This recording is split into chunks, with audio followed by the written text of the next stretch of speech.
stay among these people till my dying day. The stars at night, they light my way. Okay, so we've done the museum and we're now heading off to the Alamo. And I almost need to wear sunglasses. The sun's trying to break through. This is amazing.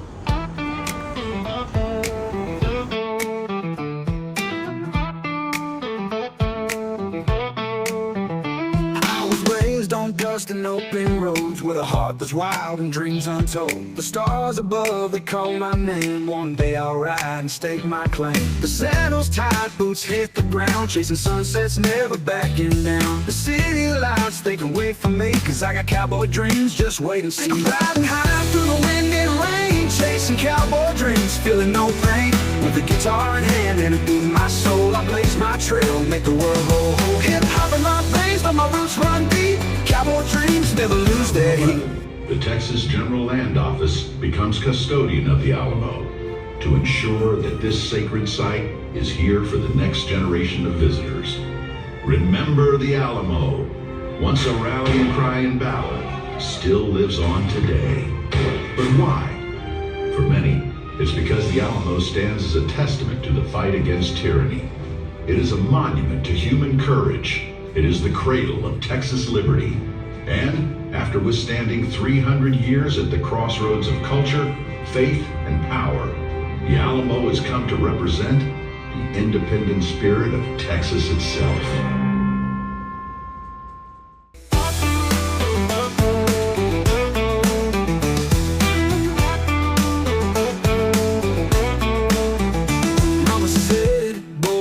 Fly, but life ain't easy under this big sky. Got a hat on my head, boots on my feet, riding through the storms, I won't face defeat. The saddle's tight, boots hit the ground, chasing sunsets, never backing down. The city lights, they can wait for me, cause I got cowboy dreams, just wait and see. I'm riding high through the wind and rain, chasing cowboy dreams, feeling no pain. With a guitar in hand and a beat in my soul, I blaze my trail, make the world ho ho. Hip hop in my veins, but my roots run deep. Cowboy dreams never lose their heat.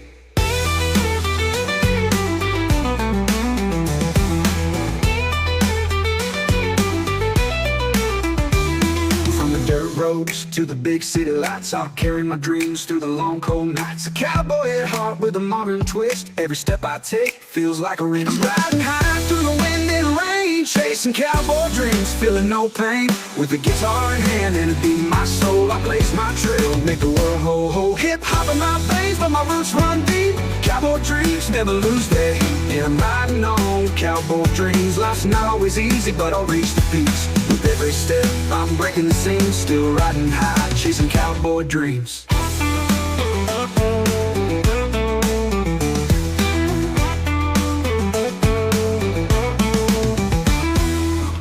Who would have known that Phil Collins has a collection of Alamo stuff that he's donated to this museum? He spent like a lot of time and money.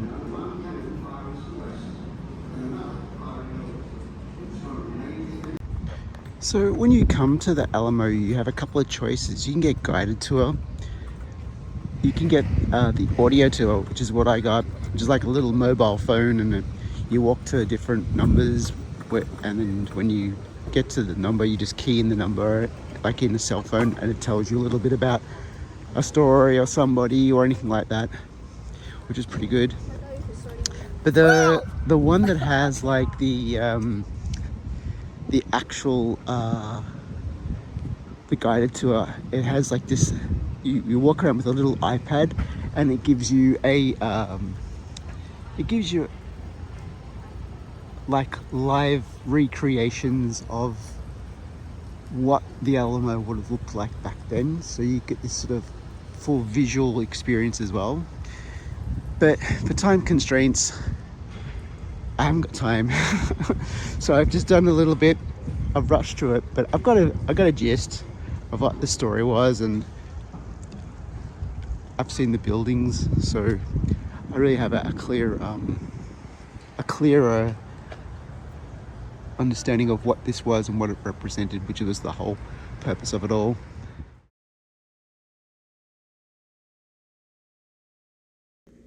thought I would do a little video on some snack foods that are popular over here. Starting on the left, we've got the good old Cheetos Flaming Hot Puffs, which ironically I paid about $3 today, and I think it was $10 in Vegas in one of the lobbies. Oh, institution. Unless you're a diabetic, you have to have a Twinkie. Yum. And also something that's really popular and was very popular on the cruise ship is energy drinks with zero sugar. They actually sold out of them. That and vodka. There's something interesting that's very American. Saltines. Just like crackers, and they have it with their soups and entrees at restaurants. And something I haven't tried here is just the Ruffles, but it's flaming hot cheddar and sour cream, so could be interesting. So I've got some fun snacks to be having. Hello, it's getting late in the day here in San Antonio, and it is about 5:30, and it has stopped raining. So time to get myself a beer and some Texas barbecue, and fixing to get my appetite on. Yeah. Just now walking to the Texas barbecue restaurant, and it's I keep forgetting how cold it is. I took off my down jacket and I've just got my hoodie on, but it is cold. Oh yes, it's cold. JJ's looks like it's a sandwich bar. So let me tell you about my rodeo ticket story. Basically what happened is I wanted to go to a rodeo because I've never been to one before, and they have, like, funnily enough, the week that I'm here in San Antonio is they're having a big rodeo, and I thought fantastic. But the thing is, it's more than that. It's also like during the week, it's like you know, the Eka or the Melbourne show. They've got like things during the day, and then in the evening they've got this this country and western singer.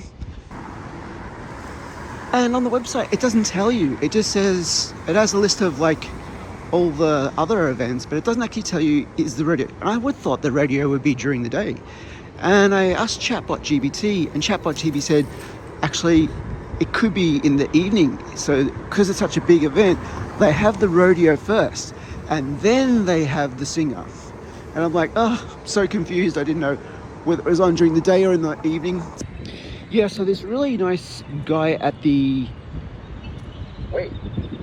reception, he rang up and asked his boyfriend to find out, and he said that was correct actually, that you it is in the evening, it's not during the day. So I'm glad I got a ticket for the evening. But the ticket story, it gets really crazy, because the thing is, I had to go on Ticketmaster, but Ticketmaster's in America, right? And when you use Ticketmaster with your credit card, it sends a code to your phone's what's linked to your phone's account, your credit card account. And so I tried to link it to my American phone number, but it was registered. My card is registered in my Australian SIM card, and there was nothing that I could do. Like, I basically tried several times to get the tickets via the American eSIM, and it didn't work. So I had to cancel my American SIM card and reignite my Australian SIM card. And by the way, turning on my Australian SIM card cost me like $50. And then eventually I got it. It took me the better part of an hour to get it happening.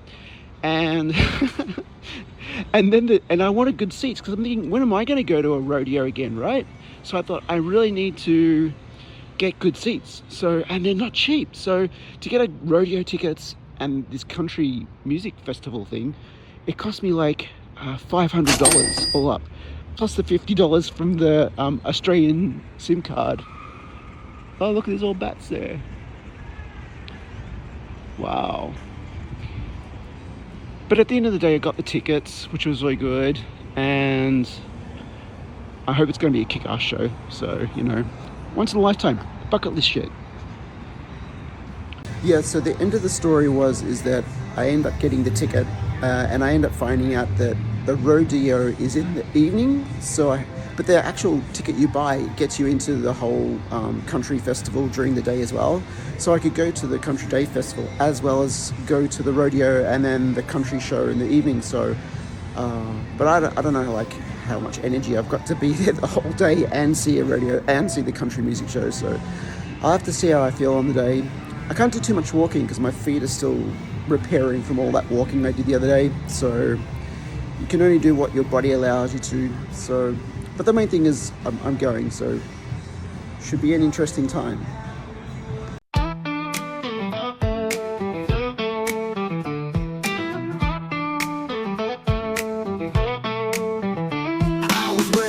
Dust and open roads with a heart that's wild and dreams untold. The stars above, they call my name. One day I'll ride and stake my claim. The saddle's tight, boots hit the ground, chasing sunsets, never backing down. The city lights, they can wait for me, cause I got cowboy dreams, just wait and see. I'm riding high through the wind and rain, chasing cowboy dreams, feeling no pain.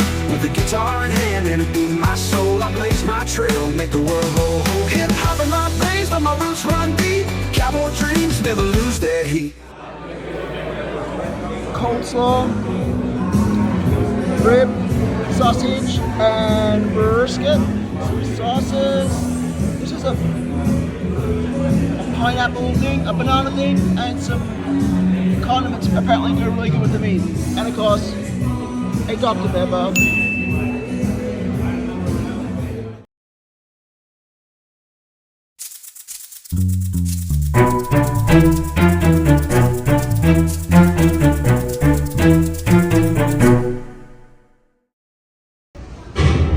In the heart of San Antonio, Texas, in an old Spanish mission, sits an icon recognized throughout the world, called the Alamo.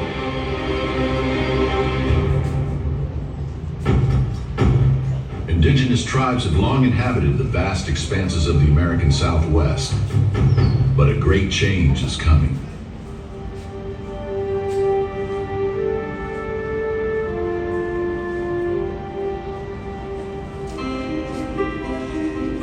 In 1718, in what is now San Antonio, an elderly Spanish missionary named Father Antonio de San Buenaventura y Olivares establishes a Spanish mission on a stretch of land with ample water.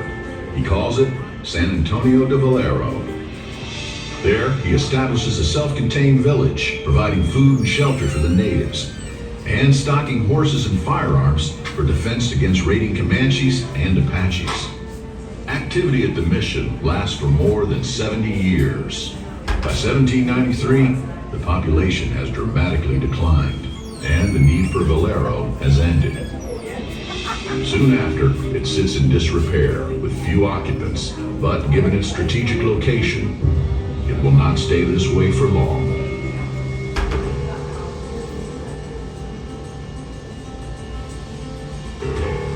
Across the river from the former mission, the town of San Antonio de Bejar is growing and evolving into a commercial center that sits on one of the main routes to the east.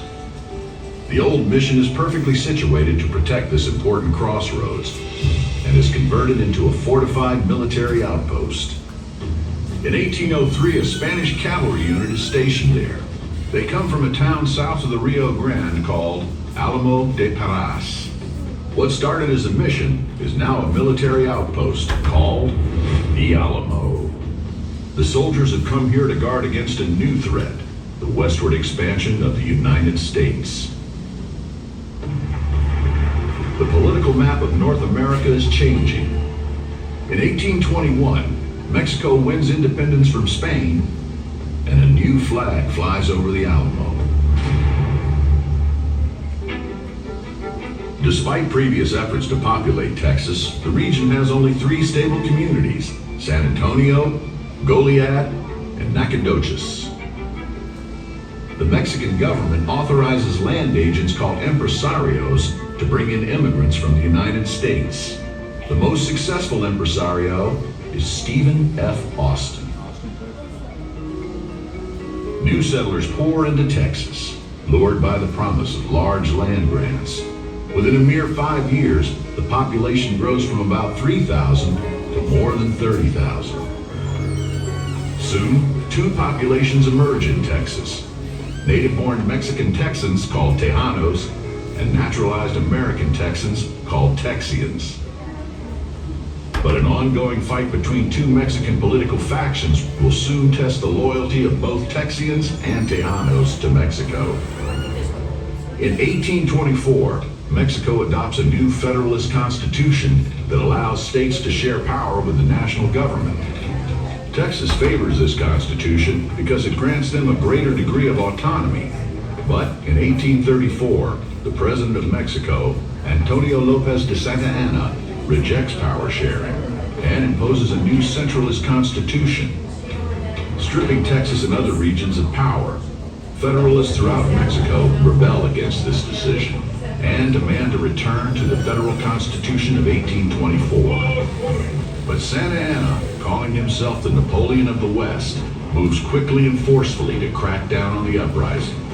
What started as a skirmish has become a rebellion focused on issues of sovereignty, slavery, and the rights of citizens. Under a new decree to seize armaments in the rebelling provinces, the Alamo Company is ordered to retrieve a government cannon loaned to the nearby town of Gonzales for protection against raiding Indians. The colonists fight back. On October 2nd, 1835, instead of returning the cannon, they fire it on the Mexican soldiers, taunting, "Come and take it." This becomes the first battle cry of the Texas Revolution, a rebellion that changes the course of history.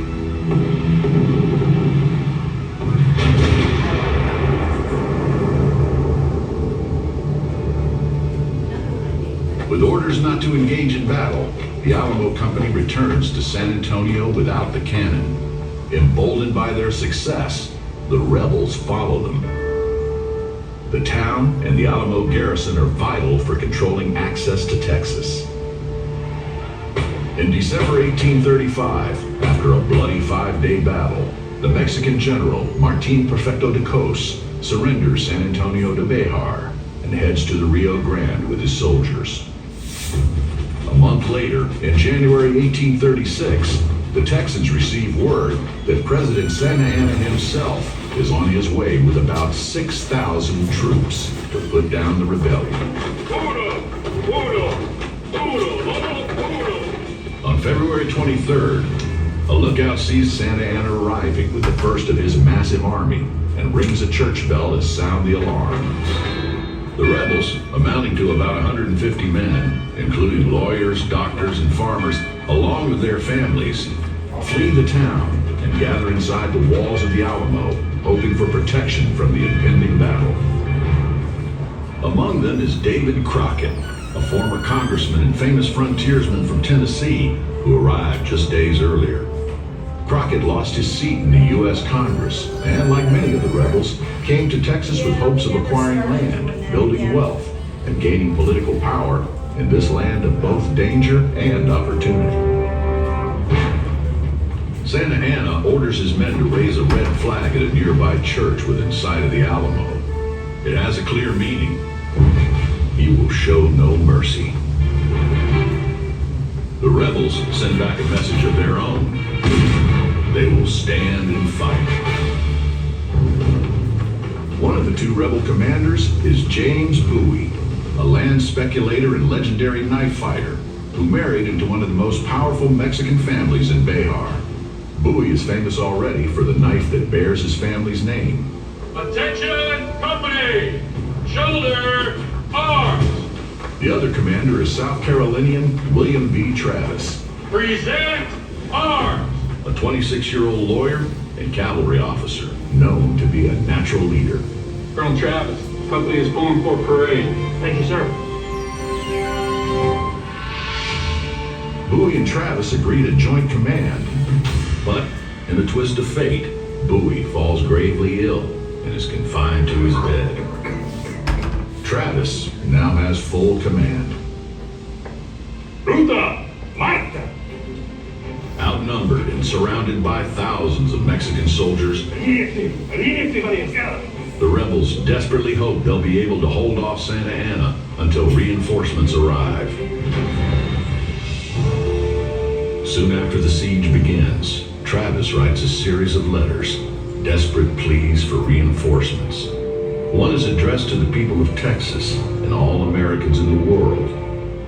He signs it, "Victory or Death." Couriers, risking their lives, slip past Mexican lines and deliver letters to Texan colonists in nearby Gonzales and Goliad, and more settlements to the east.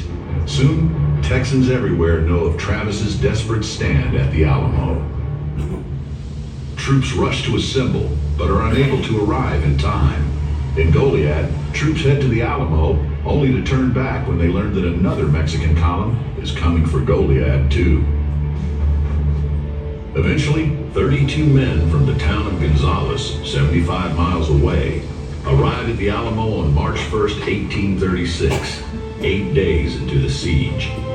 But even with these new men, the defenders of the Alamo only total about 200. The siege lasts almost 2 weeks. And in that time, Santa Anna cuts off all access in and out of the Alamo.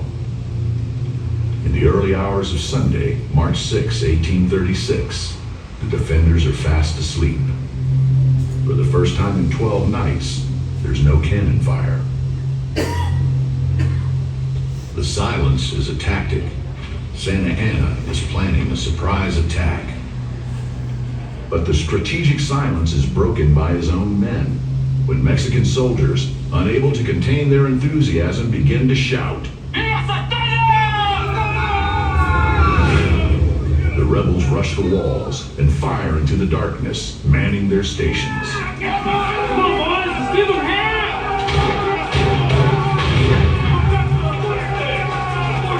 On the north wall, Travis is one of the first defenders to die, with a single gunshot to the head.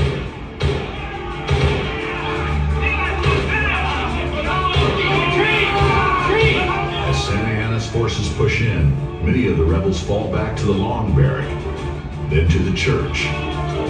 Some defenders make it outside the walls, but one by one, they are cut down in bloody hand-to-hand combat.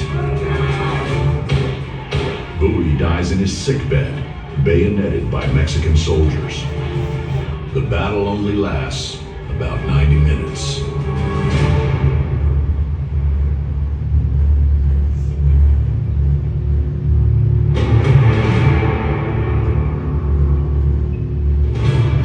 True to his word, Santa Anna shows no mercy. He executes all surviving defenders, but spares the women, children, and Travis's slave Joe, who he allows to leave unharmed to tell the story of what happened. Crockett too dies in the battle. Although accounts differ on what happened, one eyewitness states that he is captured alive and then executed, while Joe later recounts that Crockett died fighting like a tiger. Some 500 Mexican soldiers are killed or wounded, compared to the 200 or so rebels who lose their lives. Santa Anna denies the defenders a proper burial. He scorns them as pirates and orders the bodies burned.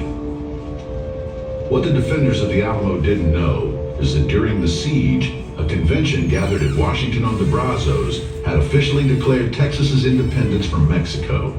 At the head of Texas's military forces is Major General Sam Houston, a former governor of Tennessee and protege of Andrew Jackson. Houston arrives at Gonzales on March 11th to find 350 men gathered there, ready to march to the Alamo's aid. But they are too late.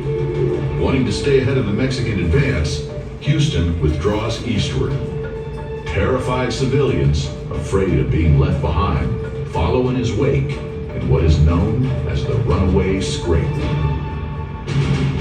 On April 21st, 1836, Houston turns and engages Santa Anna at his encampment on the San Jacinto River. As they charge into battle, Houston cries out the words that still resonate today. Remember the Alamo. Houston's army kills more than 600 Mexican troops and captures Santa Anna himself.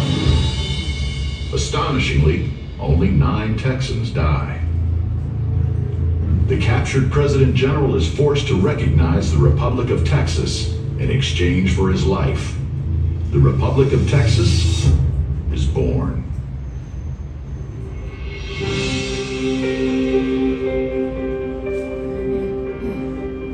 In 1845, after 10 years as an independent nation, Texas joins the United States, and the U.S. Army occupies the Alamo.